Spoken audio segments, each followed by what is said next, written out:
नमस्कार दोस्तों, आज हम आपको सुनाएंगे प्रेमचंद द्वारा लिखी हुई कहानी शूद्र। माँ और बेटी एक झोंपड़ी में गांव के उस सिरे पर रहती थी। बेटी बाग से पत्तियां बटोर लाती, माँ बाड़ जोंकती। यही उनकी जीविका थी। शेर दो शेर अनाज मिल जाता था, खाकर पड़ रहती थी।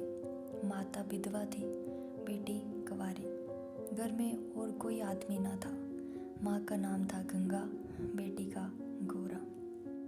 गंगा को कई साल से ये चिंता लगी हुई थी कि कहीं गोरा की सगाई हो जाए, लेकिन कहीं बात पक्की ना होती थी। अपने पति के मर जाने के बाद गंगा ने कोई दूसरा घर ना किया था, ना कोई दूसरा धंधा ही करती थी। इससे लोगों को संदेह हो गया था कि आखिर इसका गुजारा कैसे होता है। और लोग तो छाती फाड़ फाड़ कर काम करते हैं, फिर भी पेट भर अन्न मयसर नहीं होता। जिस स्त्री कोई धंधा नहीं करती, फिर भी माँ बेटी आराम से रहती है, किसी के सामने हाथ नहीं फैलाती। इसमें कुछ ना कुछ रहस्य अवश्य है। धीरे धीरे ये संदेह और भी दृढ़ हो गया और अब तक जीवित था। बिरादरी में कोई गोरा से सगाई करने पर राजी ना होता था। शूद्रों की बिरादरी बहुत छोटी होती है, 10-5 कोस से अधिक उसका क्षेत्र नहीं होता। इसीलिए एक दूसरे के गुण दोष किसी से छिपे नहीं रहते, उन पर पर्दा ही डाला जा सकता है। इस भ्रांति को शांत करने के लिए माँ ने बेटी के साथ कई तीर्थ यात्राएं की, उड़ीसा तक हो आई, लेकिन संदेह ना मिटा। गोरा युवती थी, सुंदरी थी, पर उसे किसी ने कुएं पर जा खेतों में हंसते बोलते नहीं देखा। उसकी निगाह कभी ऊपर उठती ही ना थी। लेकिन ये बातें भी संदेह को और पुष्ट करती थी। अवश्य कोई न कोई रहस्य है। कोई युवती इतनी सती नहीं हो सकती। कुछ गुपचुप की बात अवश्य है। यूं ही दिन गुजरते जाते थे। बुढ़िया दिनों दिन चिंता से गुल रही थी। उधर सुंदरी की मुख छवि दिनों दिन निहरती जाती थी, कली खिलकर फूल हो रही थी। एक दिन एक परदेसी गांव से होकर निकला, 10-12 कोस से आ रहा था। नौकरी की खोज में कलकत्ता जा रहा था। रात हो गई। किसी कहार का घर पूछता हुआ गंगा के घर आया। गंगा ने उसका खूब आदर सत्कार किया, उसके लिए गेहूं का आटा लाई, घर से बर्तन निकाल कर दिए। कहार ने पकाया, खाया, लेटा, बातें होने लगी। सगाई की चर्चा छिड़ गई। कहार जवान था, गोरा पर निगाह पड़ी, उसका रंग ढंग देखा, उसकी सजल छवि आंखों में खूब गई। सगाई करने पर राजी हो लौटकर घर चला गया। 2-4 गहने अपनी बहन के यहाँ से लाया। गांव के बजाज ने कपड़े उधार दे दिए। 2-4 भाईबंदों के साथ सगाई करने आ पहुंचा। सगाई हो गई, यही रहने लगा। गंगा बेटी और दामाद को आंखों से दूर ना कर सकती थी, परंतु 10 ही 5 दिनों में मंगरू के कानों में इधर उधर की बातें पड़ने लगी। सिर्फ बिरादरी ही के नहीं, अन्य जाति वाले भी उनके कान भरने लगे। ये बातें सुन सुनकर मंगरू पछताता था कि नाहक यहाँ फंसा। पर गोरा को छोड़ने का ख्याल कर उसका दिल कांप उठता था। 1 महीने के बाद मंगरू अपनी बहन के गहने लौटाने गया। खाने के समय उसका बहनोई उसके साथ भोजन करने ना बैठा। मंगरू को कुछ संदेह हुआ। बहनोई से बोला, तुम क्यों नहीं आते? बहनोई ने कहा, तुम खा लो, मैं फिर खा लूँगा। मंगरू, बात क्या है? तो खाने क्यों नहीं बैठते? बहनोई, जब तक पंचायत ना होगी मैं तुम्हारे साथ कैसे खा सकता हूँ? तुम्हारे लिए बिरादरी भी नहीं छोड़ दूंगा। किसी से पूछा न गाचा, जाकर एक हरजाई से सगाई कर ली। मंगरू चौके पर उठाया, मिर्जाई पहनी और ससुराल चलाया। बहन खड़ी रोती रह गई। उसी रात को वह किसी से कुछ कहे सुने बगैर गोरा को छोड़कर कहीं चला गया। गोरा नींद में मगन थी। उसे क्या खबर थी कि वह रतन, जो मैंने इतनी तपस्या के बाद पाया है, मुझे सदा के लिए छोड़े चला जा रहा है। कई साल बीत गए, मंगरू का कुछ पता न चला, कोई पत्र तक न आया। पर गोरा बहुत प्रसन्न थी। वह मांग में सिंदूर डालती, रंग बिरंगे कपड़े पहनती और अंधेरों पर मिस्सी के दड़े जमाती। मंगरू भजनों की एक पुरानी किताब छोड़ गया था, उसे कभी कभी पढ़ती और गाती। मंगरू ने उसे हिंदी सिखा दी थी, टटोल टटोल कर भजन पढ़ लेती थी। पहले वह अकेली बैठी रहती थी। गांव की और स्त्रियों के साथ बोलते चालते उसे शर्म आती थी। उसके पास वह वस्तु ना थी जिस पर दूसरी स्त्रियां गर्व करती थी। सभी अपने अपने पति की चर्चा करती। गोरा के पति कहाँ था? वह किसकी बातें करती? अब उसके भी पति था। अब वह अन्य स्त्रियों के साथ इस विषय पर बातचीत करने की अधिकारिणी थी। वह भी मंगरू की चर्चा करती। मंगरू कितना स्नेहशील है, कितना सज्जन, कितना वीर। पति चर्चा से उसे कभी तृप्ति ही न होती थी। स्त्रियां, मंगरू तुम्हें छोड़कर क्यों चले गए? गोरा कहती, क्या करते, मर्द कभी ससुराल में पड़ा रहता है। देश परदेश में निकलकर 4 पैसे कमाना ही तो मर्दों का काम है। नहीं तो मान मर्यादा का निर्वाह कैसे होगा? जब कोई पूछता चिट्ठपत्री क्यों नहीं भेजते, तो हंसकर कहती, अपना पता ठिकाना बताने में डरते हैं। जानते हैं ना, गोरा आकर सिर पर सवार हो जाएगी। सच कहती हूँ, उनका पता ठिकाना मालूम हो जाए तो जहाँ मुझसे एक दिन भी न रहा जाए। वह बहुत अच्छा करते हैं कि मेरे पास चिट्ठी पत्री नहीं भेजते। बेचारे प्रदेश में कहाँ कर गृहस्थी संभालते फिरेंगे। एक दिन किसी सहेली ने कहा, हम ना मानेंगे, तुझसे जरूर मंगरू से झगड़ा हो गया है, नहीं तो बिना कुछ कहे सुने क्यों चले जाते। गोरा ने हंसकर कहा, बहन, अपने देवता से भी कोई झगड़ा करता है। वह मेरे मालिक हैं, भला मैं उनसे झगड़ा करूँगी? जिस दिन झगड़े की नौबत आएगी, कहीं डूब मरूंगी। मुझसे कहकर जाने पाते, मैं उनके पैरों से लिपट ना जाती। एक दिन कलकत्ता से एक आदमी आकर गंगा के घर ठहरा। पास ही के किसी गांव में अपना घर बताया। कलकत्ता में वह मंगरू के पड़ोस ही में रहता था। मंगरू ने उससे गोरा को अपने साथ लाने को कहा था। 2 साड़ियाँ और राह खर्च के लिए रुपए भी भेजे थे। गोरा फूली न समाई, बूढ़े ब्राह्मण के साथ चलने को तैयार हो गई। चलते वक्त वह गांव की सब औरतों से गले मिले। गंगा उसे स्टेशन तक पहुंचाने गई। सब कहते थे, बेचारी लड़की से कि भाग जग गए, नहीं तो जहाँ कूड़ कूड़ कर मर जाती। रास्ते भर गोरा सोचती, ना जाने वह कैसे हो गए होंगे। अब तो मुझे अच्छी तरह निकल आई होंगी। परदेश में आदमी सुख से रहता है, देह भर आई होगी, बाबू साहब हो गए होंगे। मैं पहले 2-3 दिन उनसे बोलूँगी नहीं, फिर पूछूंगी तुम मुझे छोड़कर क्यों चले गए। अगर किसी ने मेरे बारे में कुछ बुरा भला कहा ही था तो तुमने उसका विश्वास क्यों कर लिया? तुम अपनी आंखों से ना देखकर दूसरों के कहने पर क्यों गए? मैं भली हूँ या बुरी हूँ तो तुम्हारी। तुमने मुझे इतने दिनों रुलाया क्यों? तुम्हारे बारे में अगर किसी तरह कोई मुझसे बात कहता तो क्या मैं तुमको छोड़ देती? जब तुमने मेरी बाह पकड़ ली तो तुम मेरे हो गए। फिर तुम में लाखेब हो मेरी भला से, चाहे तुम तुर्क ही क्यों ना हो जाओ, मैं तुम्हें छोड़ नहीं सकती। तुम क्यों मुझे छोड़कर भागे? क्या समझते थे भागना सहज है? आखिर जख मारकर बुलाया कि नहीं? कैसे ना बुलाते?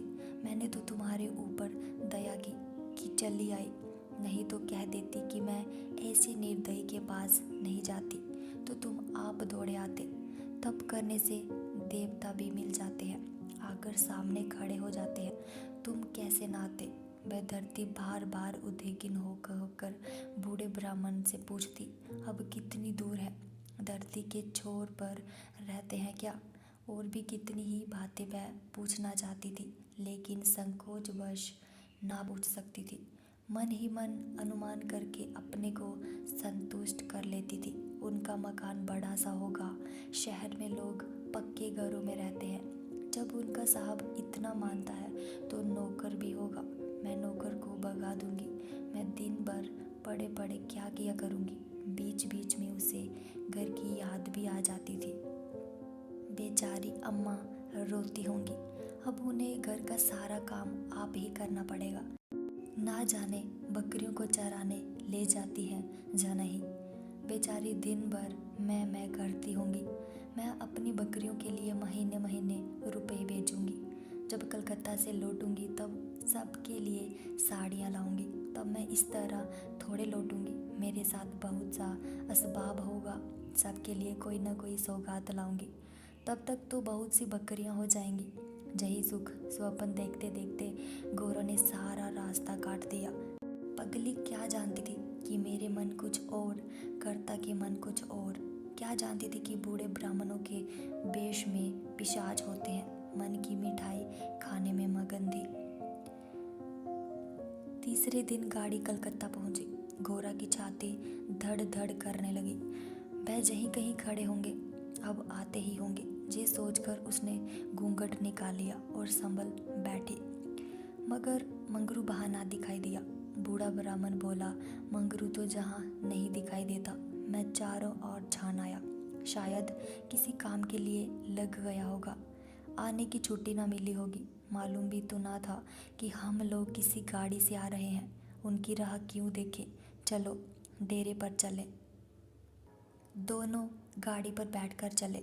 गोरा कभी तांगे पर सवार ना हुई थी। उसे गर्व हो रहा था कि कितने ही बाबू लोग पैदल जा रहे हैं, मैं तांगे पर बैठी हूँ। एक क्षण में गाड़ी मंगरू के डेरे पर पहुंच गई। एक विशाल भवन था। अहाता साफ सुथरा, साइबान में फूलों के गमले रखे हुए थे। ऊपर चढ़ने लगी, विस्मय, आनंद और आशा से। उसे अपनी सुधि ही ना थी। सीढ़ियों पर चढ़ते चढ़ते पैर दुखने लगे। ये सारा महल उनका है, किराया बहुत देना पड़ता होगा। रुपए को तो वह कुछ समझते ही नहीं। उसका हृदय धड़क रहा था कि कहीं मंगरू ऊपर से उतरते आ ना रहे हो। सीढ़ी पर बेंड हो गई तो मैं क्या करूँगी। भगवान करे वह पड़े सोते रहे हों, तब मैं जगाऊं और वह मुझे देखते ही हड़बड़ा कर उठ बैठे। आखिर सीढ़ियों का अंत हुआ। ऊपर एक कमरे में गोरा को ले जाकर ब्राह्मण देवता ने बैठा दिया। यही मंगरू का डेरा था। मगर मंगरू जहाँ भी नदारद। कोठरी में केवल एक खाट पड़ी हुई थी। एक किनारे 2-4 बर्तन रखे हुए थे। यही उनकी कोठरी है तो मकान किसी दूसरे का है। उन्होंने कोठरी किराए पर ली होगी। मालूम होता है रात को बाजार में पूरियां खाकर सो रहे होंगे। यही उनके सोने की खाट है। एक किनारे घड़ा रखा हुआ था। गोरा को मारे प्यास के तालू सूख रहा था। घड़े से पानी उड़ेल कर पिया। एक किनारे पर एक झाड़ू रखा था। गोरा रास्ते की थकी थी, पर प्रेमोल्लास में थकान कहाँ। उसने कोठरी में झाड़ू लगाया, बर्तनों को धो धो कर एक जगह रखा। कोठरी की एक एक वस्तु, जहाँ तक कि उसकी फर्श और दीवारों में उसे आत्मीयता की झलक दिखाई देती थी। उस घर में भी जहाँ उसे अपने जीवन के 25 वर्ष काटे थे, उसे अधिकार का ऐसा गौरवयुक्त आनंद ना प्राप्त हुआ था। मगर उस कोठरी में बैठे बैठे उसे संध्या हो गई और मंगरू का कहीं पता नहीं। अब छुट्टी मिली होगी। सांझ को सब जगह छुट्टी होती है। अब वह आ रहे होंगे। मगर बूढ़े बाबा ने उनसे कह तो दिया ही होगा। वह क्या अपने साहब से थोड़ी देर की छुट्टी न ले सकते थे। कोई बात होगी, तभी तो नहीं आए। अंधेरा हो गया। कोठरी में दीपक न था। गोरा द्वार पर खड़ी पति की बाट देख रही थी। जाने पर बहुत से आदमियों के चढ़ते उतरने की आहट मिलती थी। बार बार गोरा को मालूम होता था कि वह आ रहे हैं, पर इधर कोई नहीं आता था। 9 बजे बूढ़े बाबा आए। गोरी ने समझा मंगरू है। झटपट कोठरी के बाहर निकल आई। देखा तो ब्राह्मण। बोली, बैग कहाँ रह गए? बूढ़ा, उनकी तो जहाँ से बदली हो गई। दफ्तर में गया था तो मालूम हुआ कि वह अपने साहब के साथ जहाँ से कोई 8 दिन की राह पर चले गए। उन्होंने साहब से बहुत हाथ पैर जोड़े कि मुझे 10 दिन की मोहलत दे दीजिए, लेकिन साहब ने एक न मानी। मंगरू जहाँ लोगों से कह गए हैं कि घर के लोग आए तो मेरे पास भेज देना। अपना पता दे गए हैं। कल मैं तुम्हें यहाँ से जहाज पर बैठा दूंगा। उस जहाज पर हमारे देश के और भी बहुत से होंगे, इसीलिए मार्ग में कोई कष्ट ना होगा। गोरा ने पूछा। क्या दिन में जहाज पहुंचेगा? बूढ़ा, 8-10 दिन से कम ना लगेंगे, मगर घबराने की कोई बात नहीं, तुम्हें किसी बात की तकलीफ ना होगी।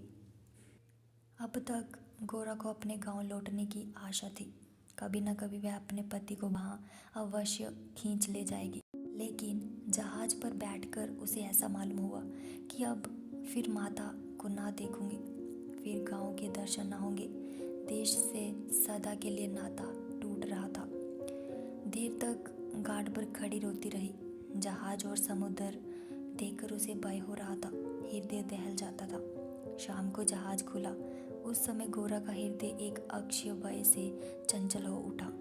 थोड़ी देर के लिए नैराश्य ने उस पर अपना आतंक जमा दिया। ना जाने किस देश जा रही हूँ, उनसे भेंट भी होगी या नहीं, उन्हें कहाँ खोजती फिरूंगी, कोई पता ठिकाना भी तो नहीं मालूम। बार बार पछताती थी कि एक दिन पहले क्यों ना चली आई। कलकत्ता में भेंट हो जाती तो मैं उन्हें वहाँ कभी ना जाने देती। जहाज पर और कितने ही मुसाफिर थे, कुछ स्त्रियां भी थी, उनमें बराबर गाली गलौज होती रहती थी, इसीलिए गोरा को उनसे बातें करने की इच्छा न होती थी। केवल एक स्त्री उदास दिखाई देती थी। गोरा ने उससे पूछा, तुम कहाँ जाती हो बहन? उस स्त्री की बड़ी बड़ी आंखें सजल हो गई। बोली, कहाँ बताऊँ बहन, कहाँ जा रही हूँ? जहाँ भाग्य लिए जाता है वहीं जा रही हूँ। तुम कहाँ जाती हो?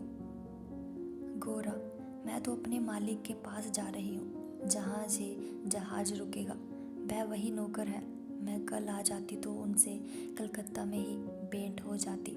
आने में देर हो गई। क्या जानती थी कि वह इतनी दूर चले जाएंगे, नहीं तो क्यों देर करती। स्त्री, अरे बहन, कहीं तुम्हें भी तो कोई बहका कर नहीं लाया है? तुम घर से किसके साथ आई हो? गोरा, मेरे आदमी ने कलकत्ता से आदमी भेजकर मुझे बुलाया था। स्त्री, वह आदमी तुम्हारा जान पहचान का था? गोरा, नहीं, उस तरफ का एक बूढ़ा ब्राह्मण था। स्त्री, वही लंबा सा दुबला पतला लकलक बूढ़ा, जिसकी एक आंख में फूली पड़ी हुई है। गोरा, हाँ हाँ वही। क्या तुम उसे जानती हो?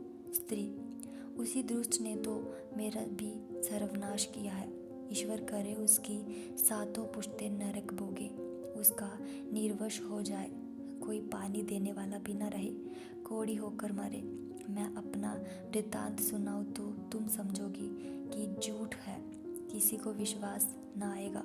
क्या कहूँ, बस सही समझ लो कि इसके कारण मैं ना घर की रही ना घाट की, किसी को मुंह नहीं दिखा सकती, मगर जान तो बड़ी प्यारी होती है। मिर्च के देश जा रही हूँ कि वही मेहनत मजदूरी करके जीवन के दिन काटूं। गोरा के प्राण नहीं में समा गए।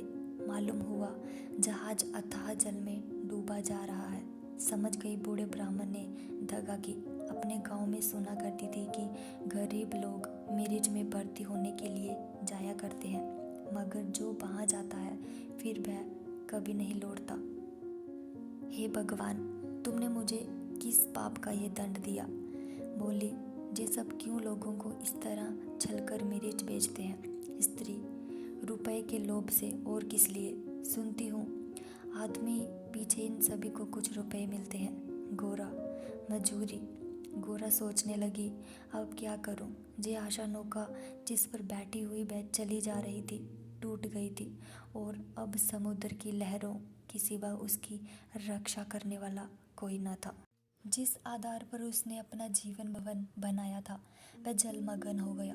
अब उसके लिए जल के सिवा और कहाँ आश्रय है? अब की उसकी अपनी माता की, अपने घर की, अपने गांव की, सहेलियों की याद आती और ऐसी घोर मर्म वेदना होने लगी, मानो कोई सर्प अंतस्थल में बैठा हुआ बार बार डस रहा हो। भगवान, अगर मुझे यही यातना देनी थी तो तुमने जन्म ही क्यों दिया था? तुम्हें दुखिया पर दया नहीं आती? जो पीसे हुए हैं उन्हीं को पीसते हो।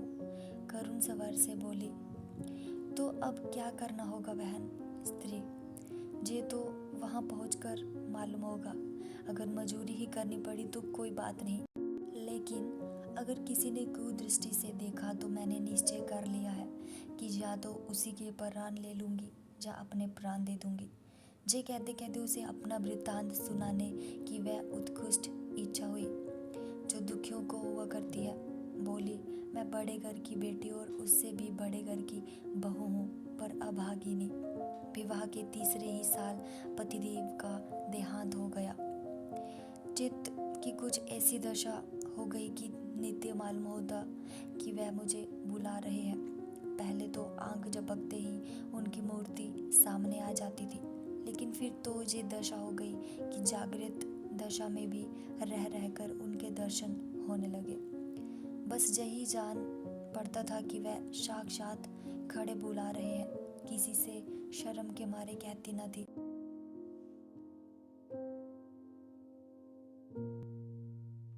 पर मन में ये शंका होती थी कि जब उनका देहावसान हो गया है तो वह मुझे दिखाई कैसे देते हैं। मैं इसे भ्रांति समझकर चित्त को शांत न कर सकती। मन कहता था, जो वस्तु प्रत्यक्ष दिखाई देती है वह मिल क्यों नहीं सकती। केवल वह ज्ञान चाहिए। साधु महात्माओं को सिवा ज्ञान और कौन दे सकता है। मेरा तो अब भी विश्वास है कि अभी ऐसी क्रियाएं हैं जिनसे हम मरे हुए प्राणियों से बातचीत कर उनको स्थूल रूप में देख सकते हैं। महात्माओं की खोज में रहने लगी। मेरे यहाँ अक्सर साधु संत आते थे। उनसे एकांत में इस विषय में बातें किया करती थी, पर वे लोग सदुपदेश देकर मुझे टाल देते थे। मुझे सदुपदेशों की ज़रूरत नहीं थी। मैं वैद्य धर्म खूब जानती थी। मैं तो वह ज्ञान चाहती थी जो जीवन और मरण के बीच का पर्दा उठा दे। 3 साल तक मैं इसी खेल में लगी रही। 2 महीने होते हैं, वही बूढ़ा ब्राह्मण सन्यासी बना हुआ मेरे जहाँ जा पहुँचा। मैंने इससे वही भिक्षा मांगी। इस दूत ने कुछ ऐसा माया जाल फैलाया कि मैं आंखें रहते हुए भी फंस गई। अब सोचती हूँ तो अपने ऊपर आश्चर्य होता है कि मुझे उसकी बातों पर इतना विश्वास क्यों हुआ। मैं पति दर्शन के लिए सब कुछ झेलने को, सब कुछ करने को तैयार थी। इसने रात को अपने पास बुलाया। मैं घर वालों से पड़ोसिन के घर जाने का बहाना करके इसके पास गई। एक पीपल से इसकी दुई जल रही थी। उस विमल चांदनी में जे जटाधारी ज्ञान और योग का देवता सा मालूम होता था। मैं आकर दुई के पास खड़ी हो गई। उस समय यदि बाबा जी मुझे आग में कूद पड़ने की आज्ञा देते तो मैं तुरंत कूद पड़ती। इसने मुझे बड़े प्रेम से बैठाया और मेरे सिर पर हाथ रखकर ना जाने क्या कर दिया कि मैं बेसुध हो गई। फिर मुझे कुछ नहीं मालूम कि मैं कहाँ गई, क्या हुआ। जब मुझे होश आया तो मैं रेल पर सवार थी। जी में आया कि चिल्लाऊं, पर ये सोचकर कि अब गाड़ी रुक भी गई और मैं उतर भी पड़ी तो घर में घुसने ना पाऊंगी, मैं चुपचाप बैठी रह गई। मैं परमात्मा की दृष्टि से निर्दोष थी, पर संसार की दृष्टि में कलंकित हो चुकी थी। रात को किसी युवती का घर से निकल जाना कलंकित करने के लिए काफ़ी था। जब मुझे मालूम हो गया कि सब मुझे टापू में भेज रहे हैं तो मैंने ज़रा भी आपत्ति नहीं की। मेरे लिए अब सारा संसार एक सा है। जिसका संसार में कोई ना हो उसके लिए देश प्रदेश दोनों बराबर है। हाँ, ये पक्का निश्चय कर चुकी हूँ कि मरते दम तक अपने सत्य की रक्षा करूँगी। विधि के हाथ में मृत्यु से बढ़कर कोई यातना नहीं। विधवा के लिए मृत्यु का क्या भय, उसका तो जीना और मरना दोनों बराबर है। बल्कि मर जाने से जीवन की विपत्तियों का तो अंत हो जाएगा। गौरा ने सोचा, इस स्त्री में कितना धैर्य और साहस है, फिर मैं क्यों इतनी कातर और निराश हो रही हूँ। जब जीवन की अभिलाषाओं का अंत हो गया हो तो जीवन के अंत का क्या डर। बोली, बहन, हम और तुम एक जगह रहेंगी, मुझे तो अब तुम्हारा भी भरोसा है। स्त्री ने कहा, भगवान का भरोसा रखो और मरने से मत डरो। सघन अंधकार छाया हुआ था। ऊपर काला आकाश था, नीचे काला जल। गोरा आकाश की ओर ताक रही थी, उसकी संगिनी जल की ओर। उसके सामने आकाश के कुसुम थे, उसके चारों ओर अनंत अखंड अपार अंधकार था। जहाज से उतरते ही एक आदमी ने यात्रियों के नाम लिखने शुरू किए। इसका पहनावा तो अंग्रेजी था, पर बातचीत से हिंदुस्तानी मालूम होता था। गोरा सिर झुकाए अपनी संगिनी के पीछे खड़ी थी। उस आदमी की आवाज़ सुनकर वह चौंक पड़ी। उसने दबी आंखों से उसकी ओर देखा। उसके समस्त शरीर में सनसनी दौड़ गई। क्या स्वप्न तो नहीं देख रही हो? आंखों पर विश्वास न आया। फिर उस पर निगाह डाली। उसकी छाती बेग से धड़कने लगी, पैर थर थर कांपने लगे। ऐसा मालूम होने लगा मानो चारों ओर जल ही जल है और उसमें बही जा रही हूँ। उसने अपनी संगिनी का हाथ पकड़ लिया, नहीं तो जमीन पर गिर पड़ती। उसके सम्मुख वही पुरुष खड़ा था जो उसका प्राणदार था और जिससे इस जीवन में भेंट होने की उसे लेश मात्र भी आशा न थी। जे मंगरू था, इसमें जरा भी संदेह न था। हाँ, उसकी सूरत बदल गई थी। यौवन काल का वह कांतिमय साहस सदैव छवि नाम को बिना थी। बाल खिचड़ी हो गए थे, गाल पिचके हुए, लाल आंखों में कुबासना और कठोरता झलक रही थी, पर था वह मंगरू। गोरा के जी में प्रबल इच्छा हुई कि स्वामी के पैरों से लिपट जाऊं। चिल्लाने का जी चाहा, पर संकोच ने मन को रोका। बूढ़े ब्राह्मण ने बहुत ठीक कहा था। स्वामी ने अवश्य मुझे बुलाया था और आने से पहले जहाँ चले आए। उसने अपनी संगिनी के कान में कहा, बहन, तुम उस ब्राह्मण को व्यर्थ ही बुरा कह रही थी। जे वही तो है जो यात्रियों के नाम लिख रहे हैं। यही तो वह है जो यात्रियों के नाम लिख रहे हैं। स्त्री, सच खूब पहचाने हो। गोरा, बहन, क्या इसमें भी हो सकता है? स्त्री, तब तो तुम्हारे बाग जग गए। मेरी भी सुधि लेना। गोरा, भला बहन, ऐसा भी हो सकता है कि जहाँ तुम्हें छोड़ दूँ। मंगरू यात्रियों से बात बात पर बिगड़ता था, बात बात पर गालियाँ देता था। कई आदमियों को ठोकर मारे और कई को केवल गांव का जिला ना बता सकने के कारण धक्का देकर गिरा दिया। गोरा मन ही मन गड़ी जाती थी। साथ ही अपने स्वामी के अधिकार पर उसे गर्व भी हो रहा था। आखिर मंगरू उसके सामने आकर खड़ा हो गया और कुचेष्टापूर्ण नेत्रों से देखकर बोला, तुम्हारा क्या नाम है? गोरा ने कहा, गोरा। मंगरू चौंक पड़ा, फिर बोला, घर कहाँ है? मदनपुर, जिला बनारस। जे कहते कहते हंसी आ गई। मंगरू ने अब की उसकी ओर ध्यान से देखा, तब लपक कर उसका हाथ पकड़ लिया और बोला, गोरा, तुम जहाँ कहाँ, मुझे पहचानती हो? गोरा रो रही थी, मुझसे बात ना निकलती। मंगरू फिर बोला, तुम जहाँ कैसे आई? गोरा खड़ी हो गई, आंसू पोंछ डाले और मंगरू की ओर देखकर बोली, तुम्ही ने तो बुला भेजा था। मंगरू, मैं तो 7 साल से जहाँ हूँ। गोरा, तुमने उस बूढ़े ब्राह्मण से मुझे लाने को नहीं कहा था। मंगरू, कह तो रहा हूँ मैं 7 साल से जहाँ हूँ, मरने पर ही जहाँ से जाऊँगा। भला तुम्हें क्यों बुलाता? गोरा को मंगरू से जे निष्ठुरता की आशा न थी। उसने सोचा, अगर ये सत्य भी हो कि इन्होंने मुझे नहीं बुलाया, तो भी इन्हें मेरा यूँ अपमान ना करना चाहिए था। क्या वह समझते हैं कि मैं इनकी रोटियों पर आई हूँ? ये तो इतने ओछे स्वभाव के ना थे। शायद दर्जा पाकर इन्हें मद हो गया हो। नारी सुलभ अभिमान से गर्दन उठाकर उसने कहा, तुम्हारी इच्छा हो तो मैं अब भी यहाँ से लौट जाऊँ। तुम्हारे ऊपर भार बनना नहीं चाहती।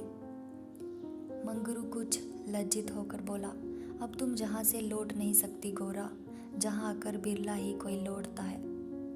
जे कहकर वह कुछ देर चिंता में मगन खड़ा रहा, मानो संकट में पड़ा हुआ हो कि क्या करना चाहिए।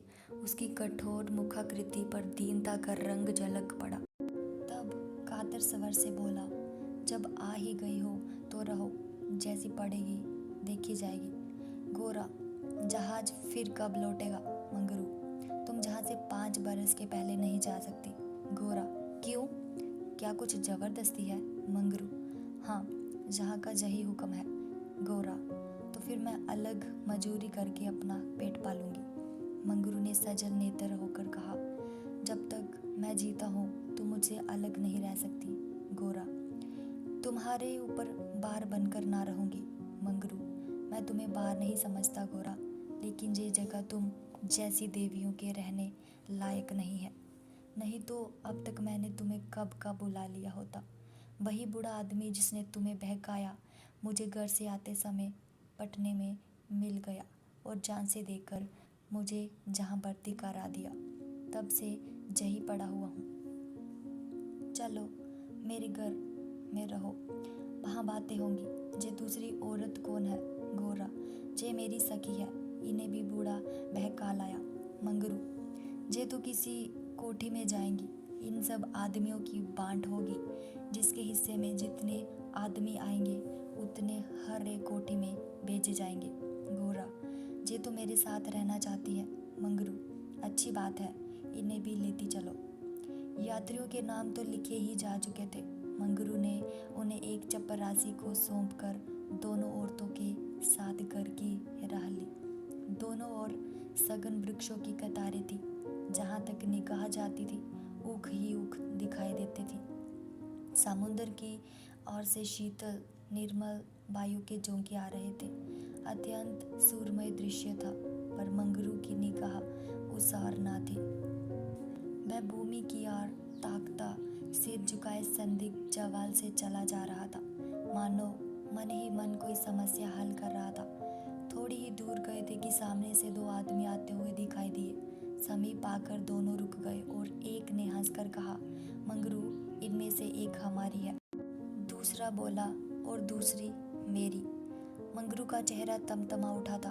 भीषण क्रोध से कांपता हुआ बोला, ये दोनों मेरे घर की औरतें हैं, समझ गए? इन दोनों ने जोर से कहा मारा और एक ने गोरा के समीप आकर उसका हाथ पकड़ने की चेष्टा करके कहा, ये मेरी है, चाहे तुम्हारे घर की हो चाहे बाहर की। बच्चा, हमें चकमा देते हो। मंगरू, कासिम, इन्हें मत छोड़ो, नहीं तो अच्छा ना होगा। मैंने कह दिया, मेरे घर की औरतें हैं। मंगरू की आंखों से अग्नि की ज्वाला सी निकल रही थी। वह दानों के उसके मुख का भाव देखकर कुछ सहम गया और समझ लेने की धमकी देकर आगे बढ़े, किंतु मंगरू के अधिकार क्षेत्र से बाहर पहुंचते ही एक ने पीछे से ललकार कर कहा, देखिए कहाँ लेके जाते हो।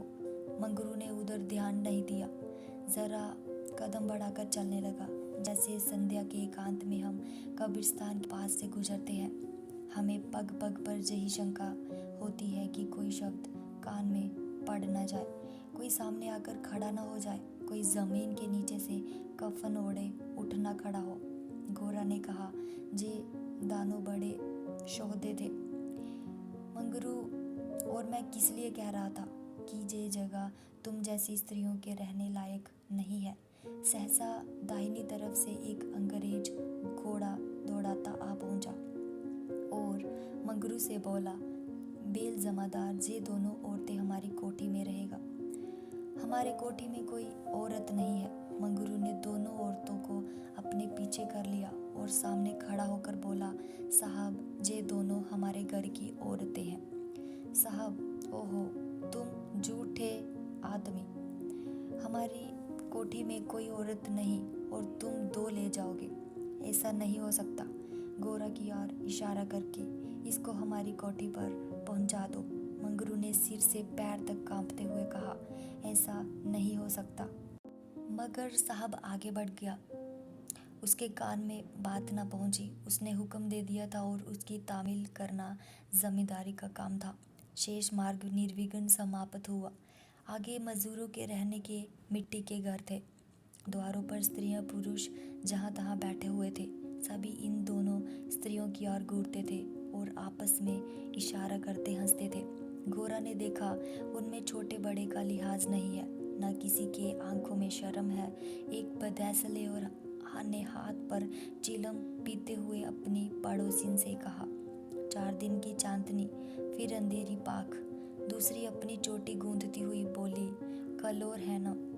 मंगरू दिन भर द्वार पर बैठा रहा, मानो कोई किसान अपने मटर के खेत की रखवाली कर रहा हो। कोठरी में दोनों स्त्रियां बैठी अपने नसीबों को रो रही थी। इतनी देर में दोनों को जहाँ की दशा का परिचय कराया गया। दोनों भूखी प्यासी बैठी थी।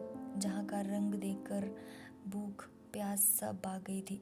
रात के 10 बज गए होंगे कि एक सिपाही ने आकर मंगरू से कहा, चलो तुम्हें जंड साहब बुला रहे हैं। मंगरू ने बैठे बैठे कहा, देखो नब्बी, तुम भी हमारे देश के आदमी हो, कोई मौका पड़े तो हमारी मदद करोगे ना? जाकर साहब से कह दो मंगरू कहीं गया है, बहुत होगा, जुर्माना कर देंगे। नब्बी, ना भैया, गुस्से में भरा बैठा है, पिए हुए हैं, कहीं मार चले तो बस, चमड़ा इतना मजबूत नहीं है। मंगरू, अच्छा तो जाकर कह दो नहीं आता। नब्बी, मुझे क्या, जाकर कह दूंगा, पर तुम्हारी खैरियत नहीं है। ये बंगले पर चला। जही भाई साहब थे जिनसे आज मंगरू की भेंट हुई थी। मंगरू जानता था कि साहब से बिगाड़ करके जहाँ एक क्षण भी निर्वाह नहीं हो सकता। जाकर साहब के सामने खड़ा हो गया। साहब ने दूर से ही डांटा, वह औरत कहाँ है? तुमने उसे अपने घर में क्यों रखा है? मंगरू, हजूर, वह मेरी ब्याहता औरत है। साहब, अच्छा, वह दूसरा कौन है? मंगरू, वह मेरी सगी बहन है हजूर। साहब, हम कुछ नहीं जानता, तुमको लाना पड़ेगा, दो में से कोई एक। मंगरू पैरों पर गिर पड़ा और रो रो कर अपनी सारी राम कहानी सुना गया, पर साहब जरा भी ना पसीजे। अंत में वह बोला, हुजूर, वह दूसरी औरतों की तरह नहीं है, अगर जहाँ भी आ गई तो प्राण दे देंगी। साहब ने हंसकर कहा, ओ, जान देना इतना आसान नहीं है। नब्बी, मंगरू, अपनी दांव रोते क्यों हो? तुम हमारे घर नहीं घुसते थे, अब भी जब गाद पाते हो जा पहुँचते हो, अब क्यों रोते हो? एजेंट, ओ जे बदमाश है, अभी जाकर लाओ, नहीं तो हम तुमको हंटरों से पीटेगा। मंगरू, हुजूर जितना चाहे पीट लें, मगर मुझसे जे काम करने को ना कहें, जो मैं जीते जी नहीं कर सकता। एजेंट, हम 100 हंटर मारेगा।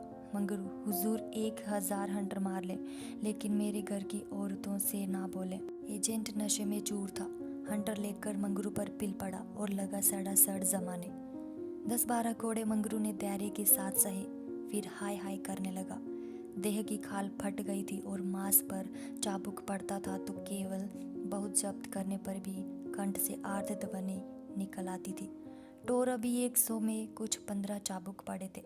रात के 10 बज गए थे। चारों ओर सन्नाटा छाया था और उस नीरव अंधकार में मंगरू का करुण विलाप किसी पक्ष की भांति आकाश में मुंडला रहा था। वृक्षों के समूह भी हतबुद्धि में से खड़े मौन रोन की मूर्ति बने हुए थे। जे पाषाण हृदय लंपट विवेक शून्य जमादार इस समय एक अपरिचित स्त्री के सतीत्व की रक्षा करने के लिए अपने प्राण देकर तक देने को तैयार था, केवल इस नाते की जे उसकी पत्नी की संगिनी थी। वह समस्त संसार की नज़रों में गिरना गवारा कर सकता था, पर अपनी पत्नी की भक्ति पर अखंड राज्य करना चाहता था। इसमें अनुमात्र की कमी भी उसके लिए असहाय थी। उस अलौकिक भक्ति के सामने उसके जीवन का क्या मूल्य था? ब्राह्मणी तो जमीन पर ही सो गई थी, पर गोरा बैठी पति की बाट जो रही थी। अभी तक वह उससे कोई बात नहीं कर सकी थी। 7 वर्षों की विपत्ति कथा कहने और सुनने के लिए बहुत समय की जरूरत थी, और रात के सिवा वह समय फिर कब मिल सकता था? उसे ब्राह्मणी पर कुछ क्रोध सा आ रहा था कि जे क्यों मेरे गले का हार हुए, इसी के कारण तो वह घर में नहीं आ रहे हैं। एकाएक वह किसी का रोना सुनकर चौंक पड़ी। भगवान, इतनी रात गए कौन दुख का मारा रो रहा है? अवश्य कोई कहीं मर गया है। वह उठकर द्वार पर आई और जे अनुमान करके कि मंगरू जहाँ बैठा हुआ है, बोली, वह कौन रो रहा है, जरा देखो तो। लेकिन जब कोई जवाब न मिला तो वह स्वयं कान लगाकर सुनने लगी। सहसा उसका कलेजा धक से हो गया, तो जे उन्हीं की आवाज़ है। अब आवाज़ साफ सुनाई दे रही थी, मंगरू की आवाज़ थी। वह द्वार के बाहर निकल आई। उसके सामने एक गोली के पंपे पर एजेंट का बंगला था, उसी तरफ से आवाज़ आ रही थी। कोई उन्हें मार रहा है। आदमी मार पड़ने पर ही इस तरह रोता है। मालूम होता है भाई साहब उन्हें मार रहा है। वह वहाँ खड़ी न रह सकी, पूरी शक्ति से उस बंगले की ओर दौड़ी। रास्ता साफ था। एक क्षण में वह फाटक पर पहुँच गई। फाटक बंद था। उसने जोर से फाटक पर धक्का दिया, लेकिन वह फाटक न खुला और कई बार जोर जोर से पुकारने पर भी कोई बाहर ना निकला। तो वह फाटक के जंगलों पर पैर रखकर भीतर कूद पड़ी और उस पार जाते ही उसने एक रोमांचकारी दृश्य देखा। मंगरू नंगे बदन बरामदे में खड़ा था और एक अंग्रेज उसे हंटर से मार रहा था। गोरा की आंखों के सामने अंधेरा छा गया। वह एक छलांग में साहब के सामने जाकर खड़ी हो गई और मंगरू को अपने अक्षय प्रेम सवल हाथों से ढांक कर बोली, सरकार दया करो, इनके बदले मुझे जितना मार लो, पर इनको छोड़ दो। एजेंट ने हाथ रोक लिया और उन्मत्त की भांति गोरा की ओर कई कदम आकर बोला, हम इसको छोड़ दें तो तुम मेरे पास रहेगा। मंगरू के नथने फड़कने लगे। जे पामर नीच अंग्रेज मेरी पत्नी से इस तरह की बातें कर रहा है। अब तक वह जिस अमूल्य रतन की रक्षा के लिए इतनी यातनाएं सह रहा था, वही बस साहब के हाथ में चली जा रही है। जे असहाय था। उसने चाहा कि लपक कर साहब की गर्दन पर चढ़ बैठूं। जो कुछ होना है हो जाए। जे अपमान सहने के बाद जीकर ही क्या करूँगा। लेकिन नब्बे ने उसे तुरंत पकड़ लिया और कई आदमियों को बुलाकर उसके हाथ पांव बांध दिए। मंगरू भूमि पर छटपटाने लगा। गोरा रोती हुई साहब के पैरों पर गिर पड़ी और बोली, हुजूर इन्हें छोड़ दें, मुझ पर दया करें। एजेंट तुम हमारे पास रहोगी? गोरा ने खून का घूंट पीकर कहा, हाँ रहूंगी। बाहर मंगरू बरामदे में पड़ा कर रहा था। उसकी देह में सूजन थी और गाँवों में जलन। सारे अंग जकड़ गए थे। हिलने की भी शक्ति न थी। हवा गाँवों में शर के समान चुभती थी, लेकिन जे व्यथा वह सह न सकता था। असहाय ये था कि साहब गोरा के साथ इसी घर में विहार कर रहा है और मैं कुछ भी नहीं कर सकता। उसे अपनी पीड़ा भूल गई थी। कान लगाए सुन रहा था कि उनकी बातों की भनक कान में पड़ जाए तो देखूं क्या बातें हो रही हैं। गोरा अवश्य चिल्लाकर भागेगी और साहब उसके पीछे दौड़ेगा। अगर मुझसे उठा जाता तो उस वक्त बच्चा को खोदकर गाड़ ही देता। बड़ी देर हो गई। ना तो गोरा चिल्लाई, ना बंगले से निकलकर भागी। वह उस सजे सजाए कमरे में साहब के साथ बैठी सोच रही थी, क्या इसमें तनिक भी दया नहीं है। मंगरू का पीड़ा क्रंदन सुन सुनकर उसके हृदय के टुकड़े हुए जाते थे। क्या इसके अपने भाई बंधु माँ बहन नहीं है? माता जहाँ होती तो उसे इतना अत्याचार ना करने देती। मेरी अम्मा लड़कों पर कितना बिगड़ती थी। जब वह किसी को पेड़ पर डेले चलाते देखती थी, पेड़ में भी प्राण होते हैं। क्या इसकी माता इसे एक आदमी के प्राण लेते देखकर भी इसे मना न करती? साहब शराब पी रहा था और गोरा गोश्त काटने का चूरा हाथ में लिए खेल रही थी। सहसा गोरा की निगाह एक चित्र की ओर गई। उसमें एक माता बैठी हुई थी। गोरा ने पूछा, साहब ये किसकी तस्वीर है? साहब ने शराब का गिलास मेज पर रखकर कहा, ओ ये हमारे खुदा की माँ मरियम है। गोरा, बड़ी अच्छी तस्वीर है। क्यों साहब, तुम्हारी माँ जीती है ना? साहब, वह मर गई है। जब हम जहाँ आया तो वह बीमार हो गई। हम उसको देख भी नहीं सका। साहब के मुखमंडल पर करुणा की झलक दिखाई दी। गोरा बोली, तब तो उन्हें बड़ा दुख हुआ होगा। तुम्हें अपनी माता का प्यार नहीं था। वह रो रो कर मर गई और तुम देखने भी नहीं गए। तभी तुम्हारा दिल कड़ा है। साहब, नहीं नहीं, हम अपनी माता को बहुत चाहता था। वैसी औरत दुनिया में न होगी। हमारा बाप हमको बहुत छोटा सा छोड़कर मर गया था। माते ने कोयले की खान में मजूरी करके हमको पाला। गोरा, तब तो वह देवी थी। इतनी गरीबी का दुख सहकर भी तुम्हें दूसरे पर तरस नहीं आता। क्या वह दया की देवी तुम्हारी बेदर्दी देखकर दुखी ना होती होंगी? उनकी कोई तस्वीर तुम्हारे पास है साहब? ओ, हमारे पास उनके कई फोटो हैं। देखो, वह उन्हीं की तस्वीर है, वह दीवार पर। गोरा ने समीप जाकर तस्वीर देखी और करुण स्वर में बोली, सचमुच देवी थी। जान पड़ता है दया की देवी है। वह तुम्हें कभी मारती थी कि नहीं? मैं तो जानती हूँ वह कभी किसी पर ना बिगड़ती होंगी। बिल्कुल दया की मूर्ति है साहब। ओ, माँ हमको कभी नहीं मारता था। वह बहुत गरीब थी पर अपने कमाई में कुछ ना कुछ ज़रूर खैरात करता थी। किसी बेबाप के बाग को देखकर उसकी आंखों में आंसू भर आते थे। वह बहुत ही दयावान थी। गोरा ने तिरस्कार के स्वर में कहा, ओ, और उसी देवी के पुत्र होकर तुम इतने निर्दयी हो। क्या मैं होती तो तुम्हें किसी को इस तरह हथियारों की भांति मारने देती? मैं स्वर्ग में रो रही होंगी। स्वर्ग नरक तो तुम्हारे जहाँ भी होगा। ऐसी देवी के पुत्र कैसे हो गए? गोरा को ये बातें कहते हुए जरा भी भय नहीं होता था। उसने अपने मन में एक दृढ़ संकल्प कर लिया था और अब उसे किसी प्रकार का भय न था। जान से हाथ धो लेने का निश्चय कर लेने के बाद भय की छाया भी नहीं रह जाती। किंतु वह हृदय छूने अंग्रेज इन तिरस्कारों पर आग हो जाने के बदले और भी नम्र हो जाता था। गोरा मानवीय भावों से कितनी ही अनभिज्ञ हो, पर इतना जानती थी कि अपनी जननी के लिए प्रत्येक हृदय में, चाहे वह साधु का हो या कसाई का, आदर और प्रेम का एक कोना सुरक्षित रहता है। ऐसा भी कोई अभागा प्राणी है जिसे मातृ स्नेह की स्मृति थोड़ी देर के लिए रुलाना देती हो, उसके हृदय के कोमल भाव को जगाना देती हो। साहब की आंखें डबडबा गई थी। सिर झुकाए बैठा रहा। गोरा ने फिर उसी ध्वनि से कहा, तुमने उनकी सारी तपस्या धूल में मिला दी। जिस देवी ने मर मर कर तुम्हारा पालन किया, उसी को मरने के पीछे इतना कष्ट दे रहे हो। क्या इसीलिए माता अपने पुत्र को अपना रक्त पिला पिला कर पालती है? अगर वह बोल सकती तो क्या चुप बैठी रहती? तुम्हारे हाथ पकड़ सकती तो ना पकड़ती?